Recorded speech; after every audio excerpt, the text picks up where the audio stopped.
Seven pagoda, 7টা মন্দির ছিল, 6টা সমুদ্র গর্ভে চলে গেছে। এইটা একমাত্র সার্ভাইভিং টেম্পল, শোক টেম্পল, প্রাচীন ঐতিহ্য ধারা বহন করে নিয়ে চলেছে। এখন আর্কিওলজিক্যাল সার্ভারের আন্ডারে আছে।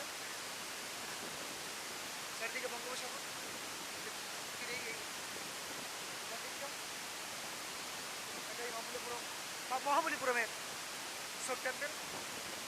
অপূর্ব একটা জায়গা, অসাম একটা জায়গা, নিঃসন্দেহে ভালো লাগার মতো জায়গা। আরও সন্ধ্যার দিকে আসলে অস্তমিত সূর্যের